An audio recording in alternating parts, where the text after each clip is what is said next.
आंसू पोंछ रहा हमारे माननीय मुख्यमंत्री जी। हम उनको सहर्ष धन्यवाद देते हैं और ये कार्यक्रम लगातार करते रहें ताकि नौजवानों को पता लगे कि कांग्रेस सरकार ने कितने जुल्म ढाए हैं। माननीय मुख्यमंत्री जी का हम फिर पुनः आभार व्यक्त करते हैं। कम से कम इतिहास को उन्होंने जिंदा किया। कालांतर काल का जो खंड गुजर गया वो खंड कम से कम बता तो रहे हैं वो, और पिछली सरकारों ने तो कभी नहीं किया है कि हम कहाँ से गुजरे, कैसे गुजरे। आपातकाल में जो लड़े उन्हीं का आज सम्मान किया जा रहा है। मैं सरकार का बहुत शुक्रिया अदा करता हूँ कि संविधान मतलब इतने कष्ट सहा लोगों ने आज वो सम्मान कर रहे हैं, इसके लिए वो बधाई के पात्र हैं। जिस तरह से लोकतंत्र सेनानियों को सम्मानित करने का काम, जिन्होंने लोकतंत्र की रक्षा के लिए अपने को सर्वस्व बलिदान किया, जेलों में रहे तमाम यातनाएं सही, परिवारों ने यातनाएं सही, उनको सम्मानित करने का काम आज कर रही है सरकार।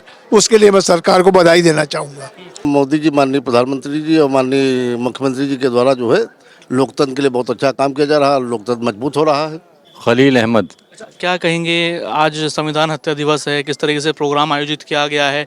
मानते हैं कि युवाओं को कहीं ना कहीं बताना जरूरी है कि वो भारत का वो आपातकाल का दौर कैसा था, किस तरीके से लोगों पर दबाव बनाया गया, स्वतंत्रता लोगों की छीनी गई। वो दौर तो काला अध्याय है और हमारे जो मुख्यमंत्री जी हैं समय समय पर ये याद दिला देते हैं कि वो दौर भी कितना भयावह था। अचानक रात को इमरजेंसी घोषित हो जाती है और लोग पकड़ पकड़ के बंद किए जाने लगते हैं। लोगों के घरों में छापे पड़ते हैं, जो सोना चांदी है वो निकाल ले जाते हैं। वो हालात भी बड़े ख़तरनाक हालात और ख़ौफनाक थे और ये बहुत अच्छा काम हो रहा। कम से कम ये तो जागरूक कर रहे हैं कि हम 51 वर्ष पूर्व में हमारे साथ क्या घटना घटी थी, हमारी नस्लों को मालूम होना चाहिए। और ये मुख्यमंत्री जी का हम बहुत बहुत आभार व्यक्त करते हैं कि कम से कम उन्होंने इस चीज़ को ज़िंदा रखा है, वरना लोग तो पिछली पार्टियाँ आई उन्होंने ख़त्म कर दिया था। मगर ये है माननीय मुख्यमंत्री जी ने जो काम किया वो सराहनीय काम है। योगी सरकार स्वतंत्रता सेनानी हो, चाहे आपातकाल में संघर्ष करने वाले वो सभी लोग हों, उनका सम्मान आज कर रही है। क्या कहेंगे, ये मुहिम कैसी है? बेहतरीन मुहिम है। कम से कम ये तो याद रखा कि हम जेल में रहे, आप हमको याद रखे हैं, हमको सम्मान कर रहे हैं, तो कम से कम हमारा इतिहास तो दोहराया जा रहा है। हमें मालूम तो हो रहा है कि हमारे साथ हुआ क्या, हमारे पूर्वजों के साथ हुआ क्या, हमारे माँ बाप के साथ क्या हुआ, हमारे दादा दादी के साथ क्या हुआ। ऐसी स्थिति में ये चीज़ को बना के रखना बहुत बड़ी बात है। माननीय मुख्यमंत्री जी का हम फिर पुनः आभार व्यक्त करते हैं। कम से कम इतिहास को उन्होंने जिंदा किया। कालांतर काल का जो खंड गुजर गया वो खंड कम से कम बता तो रहे हैं वो, और पिछली सरकारों ने तो कभी नहीं किया है कि हम कहाँ से गुजरे, कैसे गुजरे। मुझे अपने माता पिता का वो दौर याद है और इमरजेंसी तो उस वक्त लड़कपन था। कितने वर्ष के थे आप? उस वक्त मैं 12 से 15 साल का था। और आपने देखा, अपने वो बचपन में थे, अपनी आंखों से क्या देखा? मैं बड़ा खौफनाक मंजर था। मम्मी कहती थी हमसे कि भैया बाहर ना कहना घर में गेहूँ रखा है वरना उठा ले जाएगी पुलिस। तो ये बच्चों के लिए जो राशन पानी, वो दौर ऐसा ख़तरनाक दौर था। उसी पीरियड में नसबंदी का शुरू हो गया और सैलरीज लोगों की बंद हो गई कि भाई आप नसबंदी कराइए। वो इतना ख़तरनाक दौर था कि रोएं सिहर जाते हैं। हम आपको क्या क्या बताएं, उसमें बड़ी घटनाएं घट गई। वो तो मैंने देखा है ना, तो कि लोग रात को पुलिस आई और लोगों को घर से उठा ले गई। शादी हुई, कुंवारे हैं, कुछ भी हो, नसबंदी होना है। तो वो खंड काल तो बड़ा भयावह रहा है। तब का कालखंड और आपका कालखंड कैसे देखते हैं कि क्या जो केंद्र सरकार है, राज्य सरकार है, लोकतंत्र को मजबूत बनाने के लिए कुछ काम कर रही है, या लोकतंत्र की एक सम्मान जो होती है, गरिमा होती है, उसको रखा हुआ है? नहीं, लोकतंत्र का उन्होंने कम से कम ये बताया लोकतंत्र होता क्या है। माननीय मुख्यमंत्री, माननीय प्रधानमंत्री ने बताया कि लोकतंत्र होता क्या है। लोकतंत्र में जो हो रहा था है वो कम से कम खौफ तो लोगों में, क्रिमिनल में खौफ तो है। क्रिमिनल में खौफ है कि अगर ज़रा सी बात होती है, मैं तो देखता हूँ पास पड़ोस में, अरे थाने ना जाओ ना वरना बड़ा बुरा हाल कर देगा। पहले तो कट्टा रख के लोग रिपोर्ट लिखवाते थे। आज और कल में बड़ा फ़र्क था। आज हमारे प्रधानमंत्री और हमारे मुख्यमंत्री ने जो किया है वो सराहनीय किया है। वो सदियों सदियों याद रखा जाएगा। क्या शुभ नाम सर? अनिल यादव। क्या कहेंगे यादव जी, ये जो 1975 का दौर याद करते हैं, ये इमरजेंसी को जब याद करते हैं तो क्या है आपका अनुभव, क्या देखते हैं? हम उसमें 7-8 साल के थे जब ये आपातकाल लागू हुआ है। क्या माहौल रहता था आसपास, घर के आसपास, गली मोहल्लों में? बड़ा डर रहता था। हमारे मोहल्ले में, हमारे पड़ोस में एक लोकतंत्र सेनानी उमाशंकर वर्मा जी थे। उस समय वो हाई स्कूल में थे और ज़बरदस्ती उनको घर से उठा करके जेल में ठूस दिया गया ऐसे एक नहीं थे। डॉक्टर रामनारायण वर्मा जी को उठाया गया और सीताराम वैश्य जी थे, नयन जैन थे, तो बहुत से लोगों को हमारे यहाँ उठा करके ज़बरदस्ती जेलों में ठूस दिया गया। और सरकार से सवाल करता था उसको। जो सरकार मतलब अगर उस समय जिसने भी सरकार के खिलाफ आवाज़ उठा दी उसका एक ही रास्ता था, जेल। इसके अलावा दूसरा कोई रास्ता नहीं। जेल भी भेजते थे और यातनाएं भी दी जाती थी यहाँ थाने वगैरह पे। बहुत बुरा दौर था उस समय। हमने देखा भाई साहब वो दौर, आज भी रोए जो है खड़े हो जाते हैं, उसको याद करते हैं जो दौर वो बंजर था। क्या दिखते हैं अब की स्थिति कैसी है? आज की सरकार कैसे लोकतंत्र को लेकर व्यवहार कर रही है? लोकतंत्र की जो गरिमा है क्या उसके लिए काम कर रही है, उसका बचाव कर रही है आज की सरकारें? जी बिल्कुल कर रही है। माननीय मोदी जी, माननीय प्रधानमंत्री जी और माननीय मुख्यमंत्री जी के द्वारा जो है लोकतंत्र के लिए बहुत अच्छा काम किया जा रहा है। लोकतंत्र मजबूत हो रहा है। क्या कहेंगे जो ऐसे कार्यक्रम हो रहा है संविधान हत्या दिवस के तौर पर 51 वर्ष आपातकाल को हुए हैं, क्या युवाओं को ऐसे कार्यक्रम और युवाओं को दिखाने चाहिए, युवाओं के लिए ऐसे कार्यक्रम करने चाहिए ताकि उस दौर का उनको पता चल सके, भारत का एक काला इतिहास उनको पता चल सके? भाई साहब ये हर वर्ष होने चाहिए, क्योंकि अपनी जो पीढ़ी तैयार हुई, नई पौध जो आ रही है उसको पीछे क्या हुआ उसकी जानकारी भी तो होनी चाहिए कि पीछे क्या हुआ है। इससे पहले जो सरकारें थी उन्होंने लोकतंत्र के नाम पे कितना घिनौना कृत्य किया है। जो आज कार्यक्रम आयोजित हुआ है वो एक संघर्ष था आपातकाल का, किस तरीके से एक काला एक इतिहास है भारत का, आपातकाल लाया गया, किस तरीके से आवाज़ों को दबाया गया। क्या मानते हैं कि ऐसे कार्यक्रम होते रहने चाहिए आज की युवाओं के लिए, जेनज़ियों के लिए?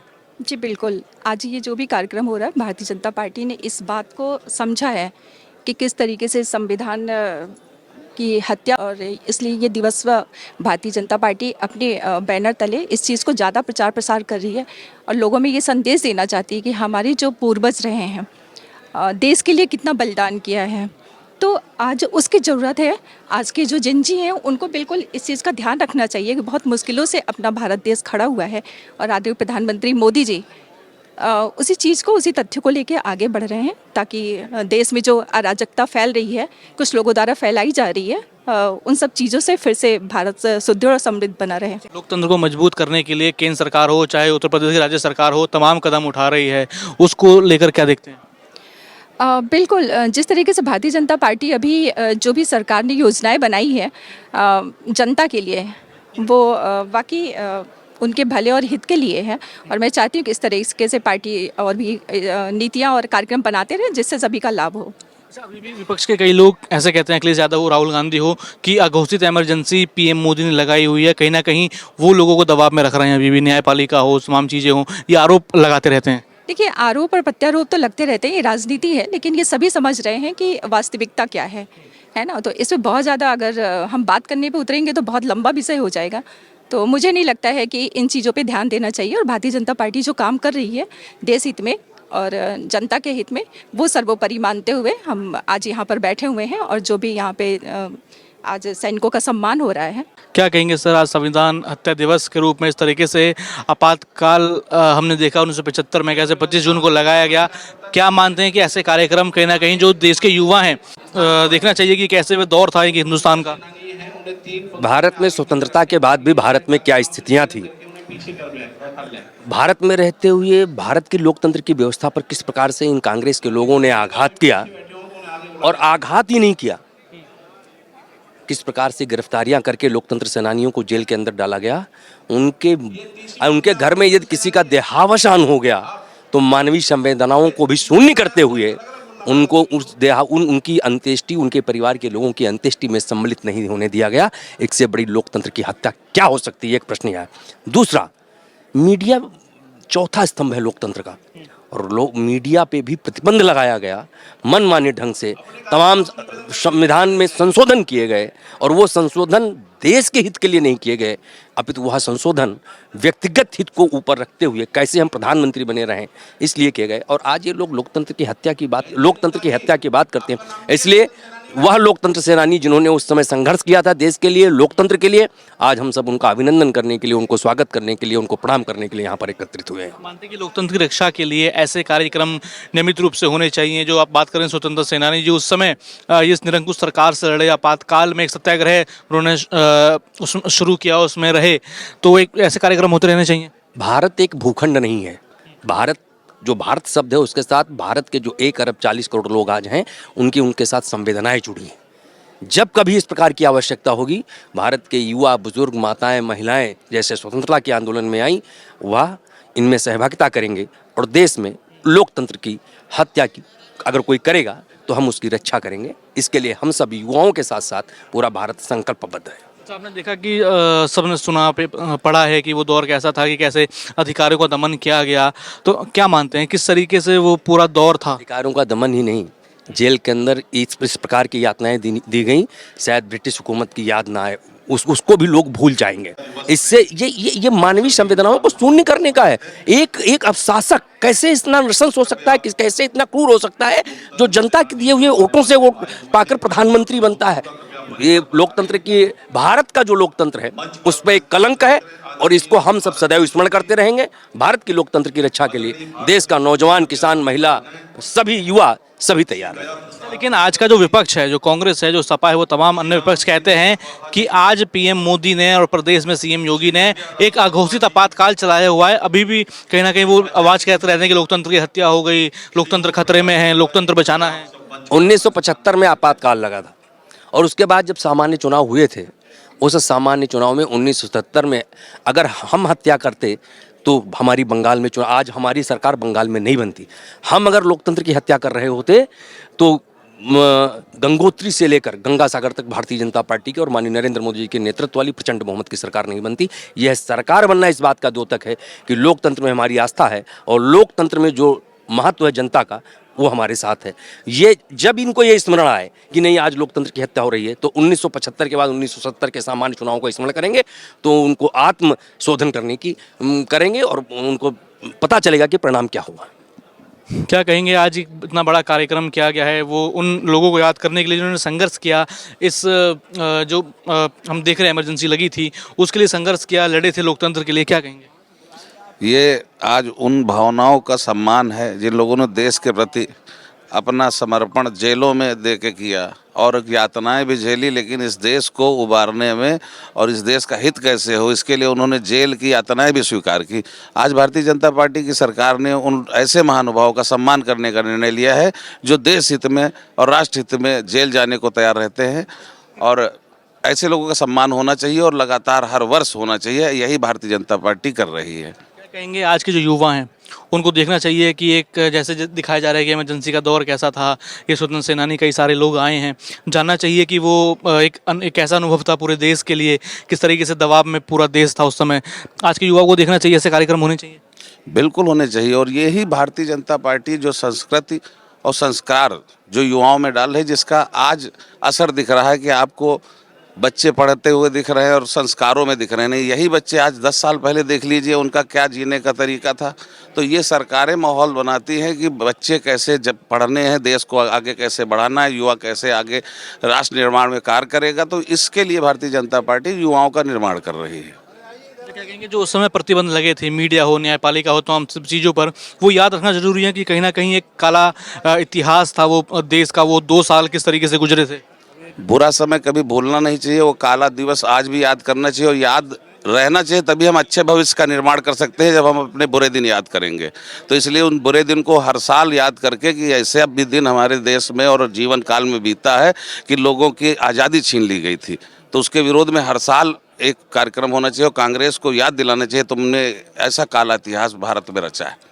हम तो देखते हैं कि राहुल गांधी जेब में संविधान लेके घूमते हैं, जब रैली में जाते हैं संविधान की ऐसे कॉपी दिखाते हैं और कहते हैं कि संविधान खतरे में है और इस देश को बचाना है।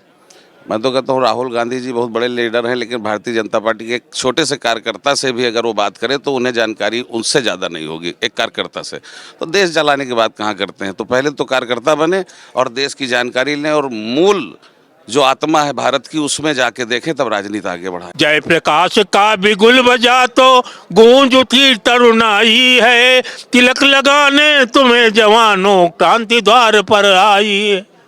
और भी आगे था लेकिन और आगे हमको कहेंगे वो दौर कैसा था, वो आपातकाल का, जब आप लोग एक लोकतंत्र की रक्षा में आप लोग उतरे थे, क्या माहौल था उस?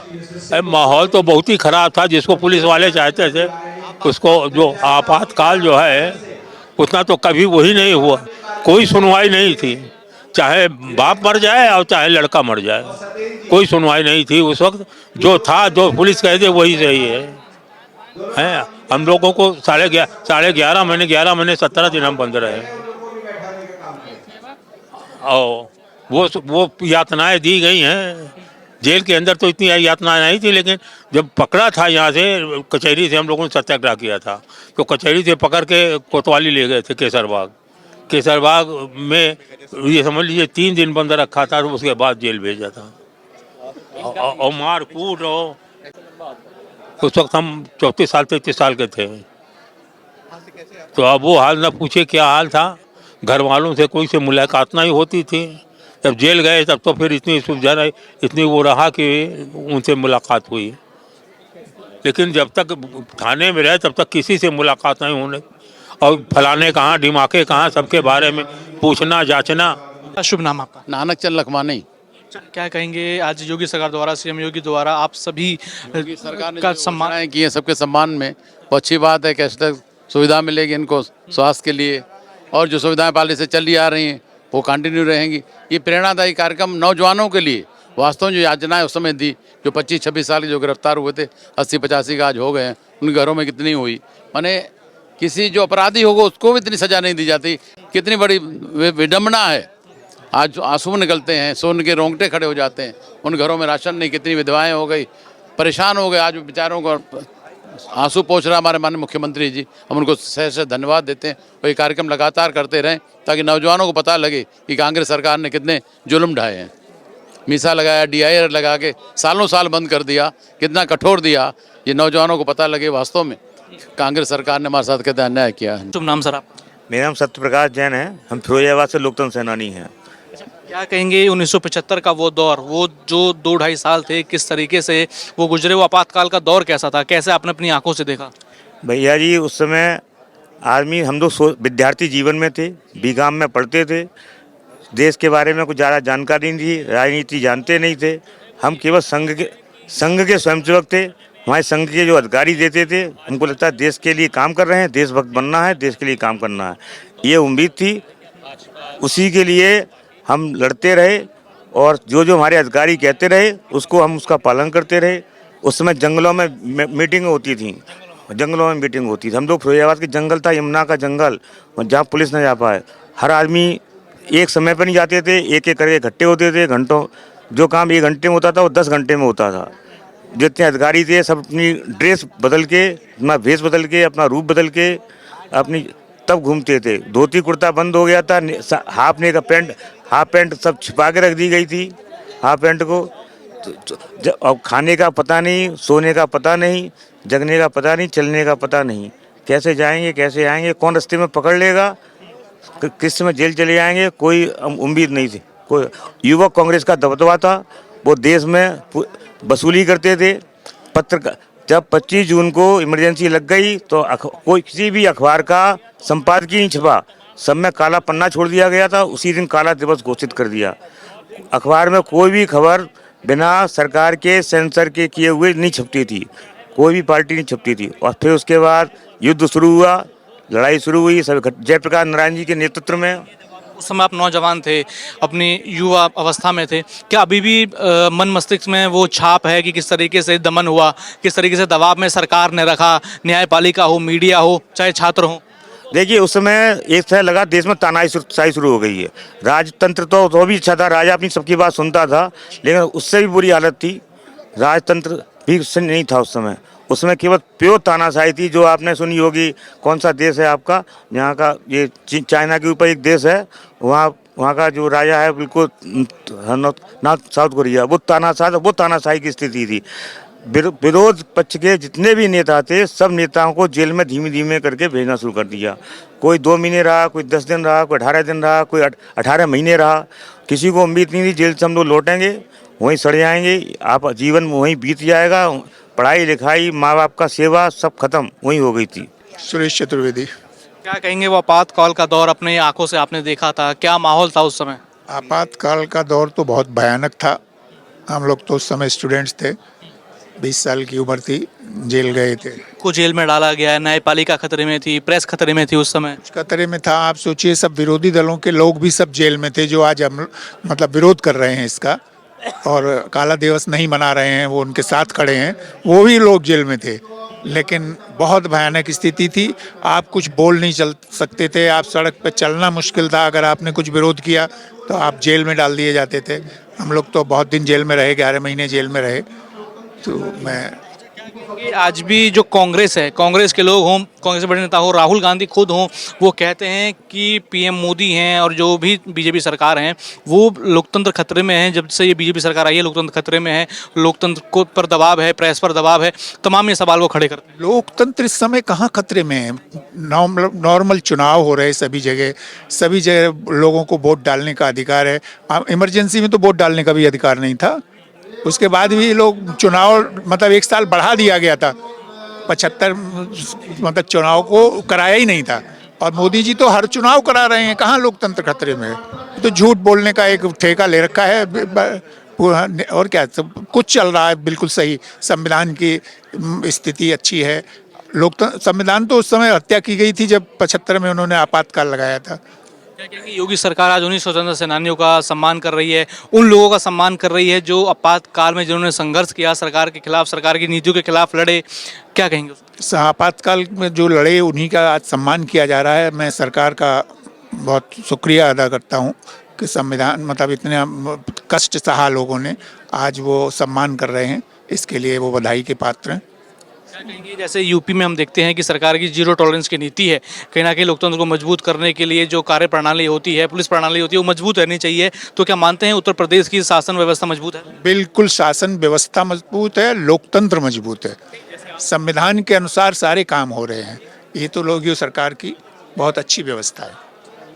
क्या शुभ नाम सर आपका? राम किशोर शर्मा। पूछिए क्या पूछ रहे हैं? क्या कहेंगे, वो इमरजेंसी का दौर कैसे देखते हैं आप लोग? जब छात्र अवस्था में आप लोग थे, युवा अवस्था में आप लोग थे, क्या माहौल था उस पूरे देश का? वो इमरजेंसी जो थी वो संविधान के अनुसार नहीं थी, ठीक है। वो केवल इंदिरा जी की तानाशाही थी और इंदिरा जी अपनी हताशा को छिपाने के लिए उन्होंने इमरजेंसी लगाई, अपने बचाव के लिए, केवल अपने बचाव के लिए। कोर्ट से वो हार चुकी थी, इसलिए इमरजेंसी का विरोध करना उस समय के नौजवानों का परम कर्तव्य था। और हम लोग उस समय 22, 23, 24 साल के थे और ज़बरदस्ती पकड़ के झूठे आरोप लगा करके, तमाम आरोप लगा करके जेलों के अंदर डाल दिया गया था। उसके बाद हम कुछ लोगों ने सत्याग्रह किया और सत्याग्रह से ये हिल गई और उसके बाद 14 महीने हम लोग जेल में रहे, यहीं लखनऊ में जेल में रहे। तो वो उस समय की जो तानाशाही को जो चुनौती हम लोगों ने दी वो इमरजेंसी के विरोध में ही था। वो इमरजेंसी जो उस समय संविधान के विरुद्ध थी, संविधान के विरुद्ध कोई भी कार्रवाई इंदिरा जी ने की वो तानाशाही के रूप में थी। कांग्रेस ये आरोप लगाती है, राहुल गांधी समय समय पर आरोप लगाते हैं कि जब से मोदी आए हैं तो चुनाव प्रणाली पर कब्जा कर लिया है, लोकतंत्र पर कब्जा कर लिया है, लोकतंत्र खतरे में है, मीडिया दबाव में है, ये सब तमाम आरोप वो लगाते रहते हैं। ये ना लोकतंत्र को समझते हैं, ना संविधान को समझते हैं, केवल ये संविधान को समझते हैं। इनको सुविधा चाहिए, सुविधा मिलती नहीं है।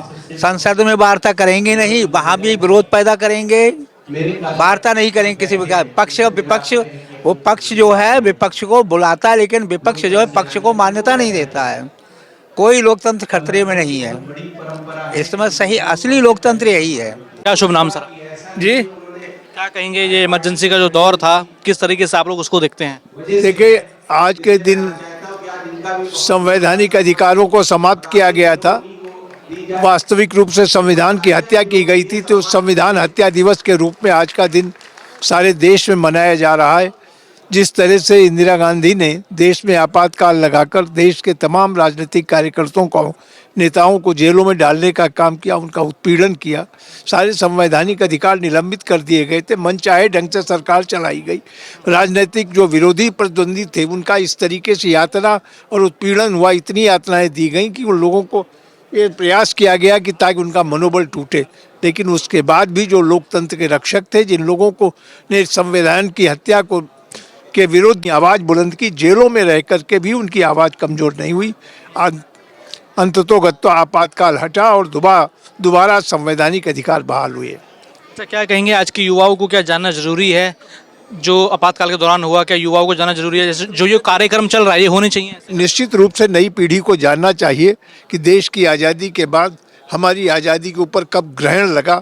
आज के ही दिन 1975 में जिस तरह से इमरजेंसी लगाकर संवैधानिक अधिकार समाप्त किए गए, इस इतिहास को आज की नई पीढ़ी को अच्छी तरह से जानना चाहिए ताकि दोबारा कभी हमारे लोकतंत्र पर कोई हमला न हो सके, और उसके लिए नई पीढ़ी हमेशा सजग और तैयार रहे लोकतंत्र की रक्षा के लिए।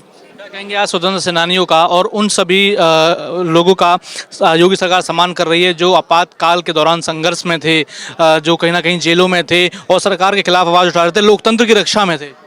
मैं निश्चित रूप से मैं बधाई देना चाहूँगा भारतीय जनता पार्टी की केंद्र की सरकार को, प्रदेश की सरकार को, जिस तरह से लोकतंत्र सेनानियों को सम्मानित करने का काम, जिन्होंने लोकतंत्र की रक्षा के लिए अपने को सर्वस्व बलिदान किया, जेलों में रहे, तमाम यातनाएं सही, परिवारों ने यातनाएं सही, उनको सम्मानित करने का काम आज कर रही है सरकार। उसके लिए मैं सरकार को बधाई देना चाहूँगा। अच्छा, आज भी ये सुर उठते हैं, कांग्रेस हो चाहे सपा हो, अन्य जो विपक्षी दल हैं, वो कहते हैं कि मोदी डिक्टेटरशिप है, तानाशाही कर रहे हैं, लोकतंत्र खतरे में है, चुनाव प्रणाली खतरे में है, तमाम ये सब आरोप लगाते हैं। जिस तरह से लोकतंत्र को मजबूती मिली है भारतीय जनता पार्टी की सरकार आने के बाद, यहाँ व्यक्ति से बड़ा देश और संविधान है, और हमेशा भारतीय जनता पार्टी इसी की पक्षधर रही है, और इसलिए जितनी लोकतांत्रिक संस्थाएं भाजपा सरकार में मजबूत हुई हैं, इससे पहले कभी नहीं हुई थी। आज विपक्षी लोग जो निराश और हताश हैं, जनता ने उनको नकार दिया, इसलिए इस तरह के अनर्गल प्रचार करने का काम कर रहे हैं।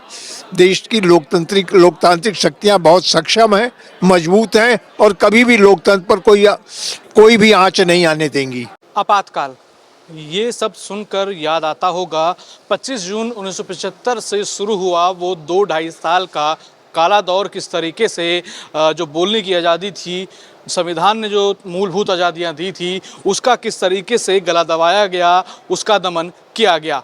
उस समय की जो इंदिरा गांधी की सरकार थी, किस तरीके से सत्ता के घमंड में चूर होकर और अपनी एक चुनावी हार को देखकर किस तरीके से उन्होंने पूरे देश पर आपातकाल थोप दिया था और कई बड़े जननायक, कई बड़े नेताओं को जेल में भेजा गया।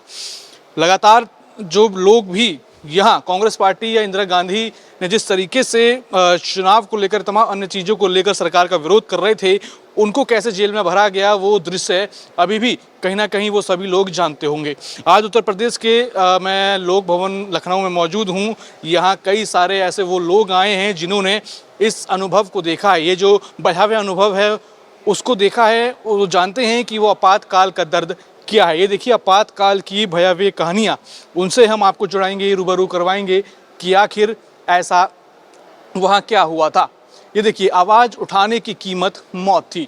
31 मई 1976 जो आपातकाल का दौर था, दिल्ली के तुर्कमान गेट के लोगों ने जबरन झुग्गी हटाने का विरोध किया।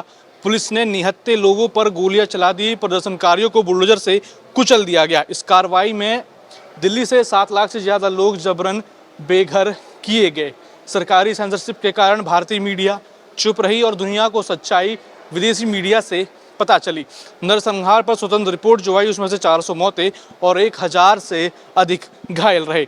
और अब देखिए, जो ये नसबंदी सिर्फ एक नीति नहीं, एक अमानवीय जोर जबरदस्ती थी जिसे सत्ता की सनक में लोगों पर थोपा गया, जिसकी भयावहता से आज भी कहीं ना कहीं रूह कांप जाती है। पूरा आप देखेंगे प्रदर्शनी लगी हुई है कि उस दौरान क्या हुआ। कर्नाटक में चाहे वो एरोप्लेन टॉर्चर का खौफ हो, केरल और तमिलनाडु में छात्रों और किसानों पर कहर किस तरीके से इमरजेंसी के दौरान बरताया गया। आंध्र प्रदेश में अमानवीय टॉर्चर हुआ।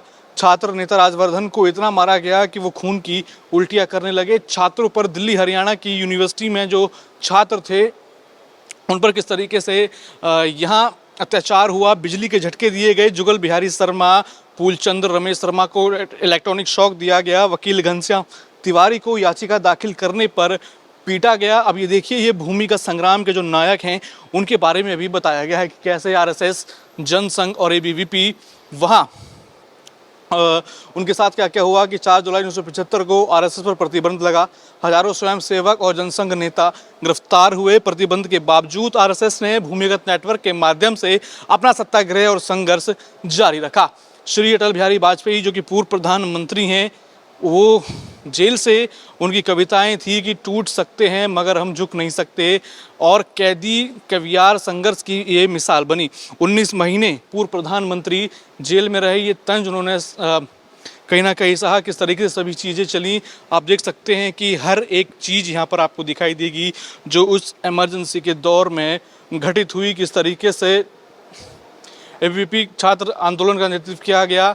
19 महीने कई सारे जो लोग हैं वो जेल में रहे, जेल यहाँ पर काटी, चाहे वो राजनाथ सिंह हो, अरुण जेटली हो। और यहाँ आपने देखा होगा कि आपातकाल की विरोध की मसाल युवा नायक श्री नरेंद्र मोदी। किस तरीके से प्रधानमंत्री नरेंद्र मोदी का भी उस आपातकाल की जो लड़ाई थी, जो इस निरंकुश सरकार के खिलाफ लड़ी गई, उसमें किस तरीके से उनका योगदान रहा। तमाम ये कहानियाँ जो हम सुनते हैं, जो कहीं ना कहीं प्रधानमंत्री नरेंद्र मोदी के इर्द गिर्द घूमती हैं, वो ये दिखाती हैं कि कितने साहस से उस आपातकाल का सामना किया गया और लोकतंत्र की यहाँ रक्षा की गई। लोकतंत्र का सूर्य उदय हुआ, उसके बाद से ही हम देखते हैं कि एक के बाद एक जिस तरीके से प्रताड़नाएं इस पूरे सत्याग्रह में झेली, और हमने देखा किस तरीके से इमरजेंसी में लोगों की आवाज़ दबाई गई। अब ये सब प्रदर्शनियां आपको दिखेंगी। आज ये प्रदर्शनी है संविधान हत्या दिवस पर 51 वर्ष पूरे हुए हैं उस इमरजेंसी को जिसने भारतीय लोकतंत्र को पूरी तरीके से कुचल दिया था। इमरजेंसी का एक वो दौर भी हम आपको याद कराएंगे जो आज के युवा हैं, जो जेनजी हैं, जिनको समझना जरूरी है कि उस आपातकाल के समय, उस निरंकुश सरकार के समय मीडिया, न्यायपालिका और अभिव्यक्ति की स्वतंत्रता का दमन किस तरीके से किया गया। मीडिया पर सत्ता का किस तरीके से शिकंजा हुआ, सच लिखने को जुर्म और सवाल पूछने को बगावत माना गया, प्रेस ऑफिसों की बिजली काटी गई, आपातकाल की खबरें छापने से रोका गया, कठोर प्री सेंसरशिप लागू करी कि हर प्रकाशन पर सरकारी निगरानी और आपत्तिजनक बताकर प्रतिबंध का असीमित अधिकार दिया गया। संसदीय कार्रवाई हुई, निरसन अधिनियम हुआ, से पत्रकारों से छीना कि संसद की बहसों की स्वतंत्रता रिपोर्टिंग करने का अधिकार छीन लिया गया। साहसिक विरोध, इंडियन एक्सप्रेस और स्टेट्समैन ने खाली संपादक किए छापे, कहीं ना कहीं वो एक विरोध अपना यहाँ जता रहे थे। आप देखेंगे उस समय गृह मंत्रालय की जो रिपोर्ट के अनुसार मई 1976 में करीब 7000 पत्रकारों और मीडिया कर्मियों को गिरफ्तार किया गया। आज के दौर में हम देखते हैं कि विपक्ष के कई सारे लोग मीडिया को लेकर किस तरीके के आरोप लगाते हैं, लेकिन जब उनका दौर था, जब उनके पूर्वज सत्ता संभालते थे, तो किस तरीके से पत्रकारों के साथ व्यवहार हुआ करता था, किस तरीके से कलाकारों को भी नहीं छोड़ा गया। जो कला है और कलाकार हैं उन पर भी दबाव डाला गया, यानी पर्दे पर भी पहरा था। किस्सा कुर्सी का एक फिल्म आई थी जिसके प्रिंट जलाए गए, फिल्म आंधी पर बैन लगा, इंदिरा से समानता की वजह बनी थी, यानी कुछ चीज़ें, कुछ सच्चाई सिनेमा दिखाना चाहता था, लेकिन उस पर भी रोक लगाई गई। किशोर कुमार के गाने बैन हुए, कांग्रेस के इवेंट में ना गाने की उनको ये सजा मिली थी। सेंसर बोर्ड बना सरकार का हथियार, फिल्मों की स्क्रिप्ट पर राजनीतिक सेंसरशिप लगाई गई, यानी कोई ऐसा वर्ग नहीं छोड़ा कि जहाँ पे उस समय की सत्ता ने, कांग्रेस सरकार ने लोगों की आवाज़ ना दबाई गई हो। प्रख्यात कलाकार किशोर कुमार ने कांग्रेस सरकार के प्रचार में गाने से मना किया तो उनके गानों पर उस समय पूरी तरीके से प्रतिबंध लगा दिया गया था।